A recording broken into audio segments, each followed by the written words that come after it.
আসসালামু আলাইকুম শিক্ষার্থী বন্ধুরা, আশা করি তোমরা সবাই ভালো আছো। তো আজকে আমি এসেছি তৃতীয় শ্রেণীর শিক্ষার্থী বন্ধুদের জন্য। তো বন্ধুরা, আজকে আমি আলোচনা করব তোমাদের আমার বাংলা বইয়ের 21 নম্বর পাঠ আমার পণ এই কবিতাটি নিয়ে। তো চলো বন্ধুরা, আজকের এই ভিডিওটি শুরু করা যাক। তো বন্ধুরা, চলে এসেছি পাঠ নাম্বার 21-এ। আমার পণ লিখেছেন মদন মোহন তর্কালঙ্কার। সকালে উঠিয়ে আমি মনে মনে বলি, সারাদিন আমি যেন ভালো হয়ে চলি। আদেশ করেন যাহা মোর গুরুজনে, আমি যেন সেই কাজ করি ভালো মনে। ভাই বোন সকলের যেন ভালোবাসি, একসাথে থাকি যেন সবে মিলেমিশে। ভালো ছেলেদের সাথে মিশে করি খেলা, পাঠের সময় যেন নাহি করি হেলা। সুখী যেন নাহি হই আর কারো দুঃখে, মিশে কথা কবু যেন নাহি আসে মুখে। সাবধানে যেন লোভ সামলিয়ে থাকি, কিছুতে কাহারে যেন নাহি দেই ফাঁকি। ঝগড়া না করি যেন কবু কারো শনে, সকালে উঠিয়ে আমি বলি মনে মনে। তো বন্ধুরা, এখন আমরা চলে যাব অনুশীলনী পর্বে। তো আমার বাংলা বই তৃতীয় শ্রেণী পাঠ নাম্বার 21 আমার পণ পৃষ্ঠা নাম্বার 65 থেকে 67 পর্যন্ত অনুশীলনী প্রশ্ন উত্তর। তো বন্ধুরা, প্রথমে আমরা চলে যাব কিছু শব্দার্থের মধ্যে দিয়ে। আদেশ হুকুম, হেলা অলসতা, কবু কখনো, ফাঁকি ধোকা, গুরুজন বয়সে বড় মানুষ, বাক্য লিখি। সারাদিন আমরা সারাদিন ভালো হয়ে চলবো।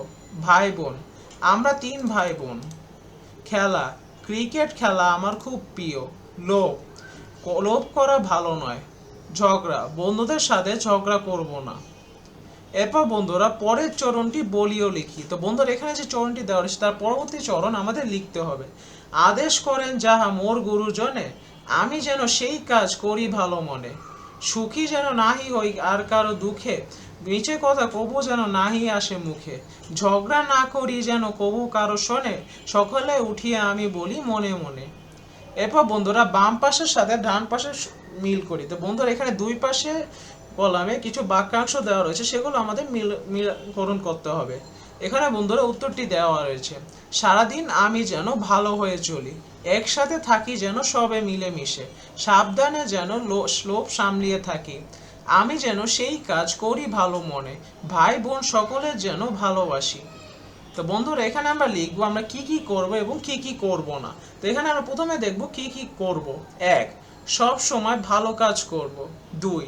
সত্য কথা বলবো। 3. বড়দের সম্মান করব। কি করব না? 1. কারোর সাথে ঝগড়া করব না। 2. মিথ্যা কথা বলবো না। 3. পড়ালেখার সময় অবহেলা করব না। এরপর বন্ধুরা, বলিও লিখিত। এখানে বন্ধুরা আমাদের কিছু প্রশ্ন উত্তর দেওয়া রয়েছে। কখন ঘুম থেকে উঠব? উত্তর, সকালে ঘুম থেকে উঠব। সারাদিন কিভাবে চলবো? উত্তর, সারাদিন আমি ভালো হয়ে চলবো। গুরুজনের যেসব আদেশ করবেন সেগুলো আমি ভালো মনে পালন করব। কাদের কথা মেনে চলবো? উত্তর, গুরুজনদের তথা পিতা মাতা শিক্ষক শিক্ষিকা এবং যারা আমার চেয়ে বয়সে বড় তাদের কথা মেনে চলবো। সুখী হব না কখন? উত্তর, কারো দুঃখে সুখী হব না। এরপর বন্ধুরা, সাজিয়ে লিখি। এখানে বন্ধুরা একটি বাক্য দেওয়া রয়েছে, যেটি উল্টো পুল্টো করে দেওয়া, সেটি আমাদের সাজিয়ে লিখতে হবে। কাজ সেই করি যেন মনে ভালো আমি, আমি যেন সেই কাজ করি ভালো মনে। দেই নাহি যেন ফাঁকি কাহারে বিছুতে, কিছুতে আহারে যেন নাহি দেই ফাঁকি। সময় হেলা করি নাহি পাঠের যেন, পাঠের সময় যেন নাহি করি হেলা। তো বন্ধুরা, এখানে আমরা লিখবো কবিতা থেকে যা শিখলাম তা বলিও লিখি। তো বন্ধুরা, এখানে আমরা এই কবিতা থেকে যা যা শিখতে পেরেছি সেগুলো আমাদের এখানে লিখেছি। কবিতাটি পাঠে আমরা জানতে পারি কিভাবে একজন মানুষ হতে পারবো। ভালো মানুষ হওয়ার জন্য আমাদের সব সময় সত্য কথা বলতে হবে, ভালো হয়ে চলতে হবে, সকলে মিলেমিশে থাকতে হবে, গুরুজনদের কথা মেনে চলতে হবে, কারো সাথে ঝগড়া করা যাবে না। এই গুণগুলো অর্জন করলে আমরা ভালো মানুষ হতে পারবো। তো বন্ধুরা, এটি ছিল আজকের জন্য। সবাইকে অনেক ধন্যবাদ ভিডিওটি দেখার জন্য।